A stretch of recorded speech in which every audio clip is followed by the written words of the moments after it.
La manne a été créée il y a 26 ans de cela, suite à un constat que nous avons fait. À l'époque, on jetait énormément de denrées alimentaires, de nourriture. Ça nous a scandalisés de voir ces centaines de tonnes de nourriture qui, toutes les semaines, étaient détruites. D'où l'idée de créer une structure afin de récupérer cette marchandise qui était perdue et de pouvoir la distribuer aux familles les plus pauvres qui en avaient besoin. Et c'est ce qui a été l'intuition de départ pour la création de notre association La Manne. La Manne se compose évidemment de salariés puisque nous avons ouvert toute l'année et c'est une entreprise, parce qu'on peut parler quasiment d'une petite entreprise aujourd'hui, qui emploie 7 permanents, qui sont accompagnés d'une quinzaine de personnes en insertion et épaulés par une cinquantaine de bénévoles. Donc il y a les 3 composantes qui font tourner notre structure. La base de l'activité, qui est l'activité pour l'instant principale de La Manne, qui est la distribution alimentaire, évidemment, cette base-là a comme souci d'offrir aux personnes qui arrivent un colis alimentaire équilibré. La finalité étant de leur donner la possibilité de pouvoir faire un repas chaud par jour avec les produits que nous leur proposons. Alors ce panier repas va forcément évoluer selon les arrivages. Certains jours, il y aura beaucoup de légumes, il y a des protéides qui seront évidemment à chaque fois offerts sous forme d'œufs, de viande, de poisson, et il y a évidemment les féculents, riz, pâtes et autres produits. Avec toujours comme fil rouge de donner aux personnes la possibilité de construire et d'élaborer des repas équilibrés. Ces différents produits que nous distribuons proviennent de sources variées. D'abord, évidemment, et c'est ça l'intuition du départ, de nourriture que nous récupérons tous les jours dans les grandes surfaces. C'est de la nourriture qui est parfaitement consommable, mais qui souvent arrive en date de péremption et qui, de ce fait-là, n'est plus vendue. Tous les jours, notre camion fait la tournée, récupère ces aliments qui sont ensuite recyclés, nettoyés, préparés et distribués l'après-midi dans les colis.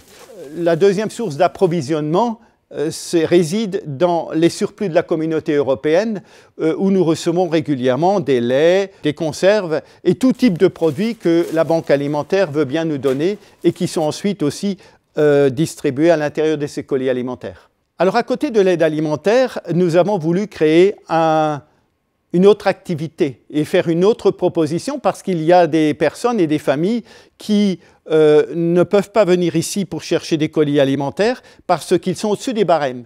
L'épicerie sociale s'adresse aux gens qui sont aussi en difficulté, mais qui ne sont pas forcément en situation de grande pauvreté. Donc, dans cette épicerie sociale, nous proposons une démarche pédagogique. En contrepartie de la possibilité pour eux d'acheter des produits alimentaires à un prix symbolique, puisqu'en général on demande 10% de la valeur du produit, l'économie réalisée sur l'achat de ces produits, la personne s'engage à rembourser avec cette économie une petite dette qu'elle peut avoir. Le but et la finalité étant d'éviter de glisser dans une spirale d'endettement, voire à terme de surendettement. C'est des personnes qui sont parfois isolées et qui éprouvent des difficultés au quotidien. Et donc pouvoir rencontrer des professionnels et des bénévoles qui sont là pour eux, pour les écouter et pour les accompagner, pour leur donner des conseils, c'est quelque chose d'essentiel, ce lien social. Et même entre les bénévoles, le lien social qu'il peut y avoir, c'est toujours quelque chose de très agréable. Le fait de se mettre ensemble et d'avoir un projet commun au niveau associatif, c'est quelque chose de très important pour moi. Nous avons à un moment donné constaté que certaines personnes ne pouvaient pas venir ici à La Manne parce qu'elles étaient sans domicile fixe et que quand on est sans domicile fixe, par définition, on n'a pas de lieu pour se faire à manger. Donc, ces personnes sans domicile fixe, nous avons eu l'idée, il y a maintenant bientôt 15 ans, de créer pour eux un lieu pour les accueillir et leur offrir un repas chaud par jour durant la période hivernale.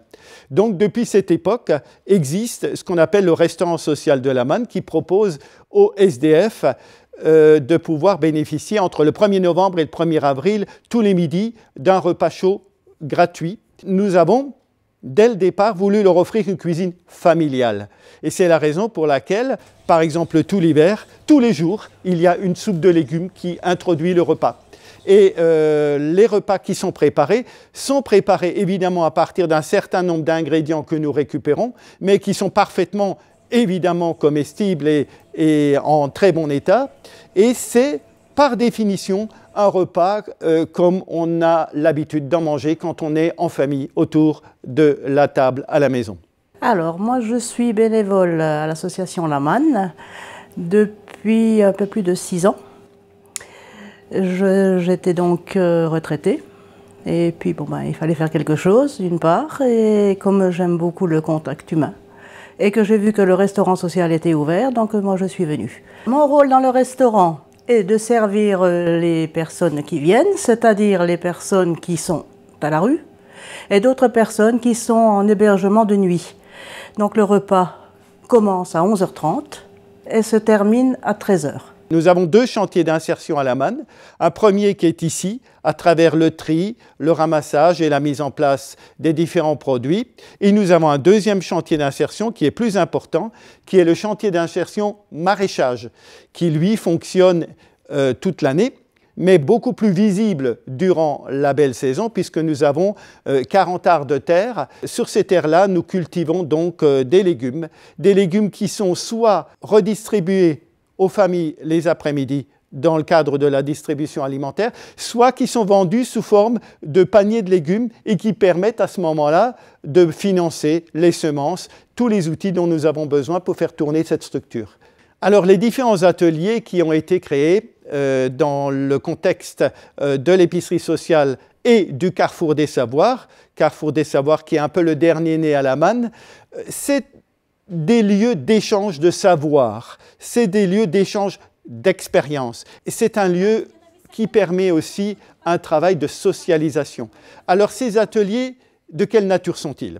Eh bien, il y a des ateliers cuisine où un certain nombre de personnes se retrouvent autour d'un projet où différentes manières de concevoir ce plat s'échangent, où on fait l'expérience de mettre en commun ce savoir-faire et au bout du compte, ça soude des liens, ça crée des liens entre les différentes personnes et de ce fait-là, c'est un lieu de socialisation. Ces différents lieux ont toujours comme finalité de mettre en valeur les gens, leur savoir-être, leur savoir-faire et d'être des lieux d'humanisation finalement, où la personne sort grandie, où elle retrouve un peu une estime de soi-même quand elle a pu l'avoir perdue.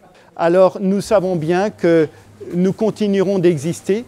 Alors vers où allons-nous pour les années à venir? Ça va être la grande question, sachant que les dons sont en diminution, sachant que les rentrées d'aide alimentaire sont en diminution, nous sommes véritablement devant de vrais défis, mais c'est des défis que nous devons relever ensemble, parce que la Manne, ce n'est pas l'affaire de quelques-uns, la Manne appartient à l'ensemble de la population. Et c'est l'affaire de chacun d'entre nous de savoir permettre à une structure comme la nôtre d'être pérennisée afin de continuer à offrir ce service aux plus pauvres d'entre nous.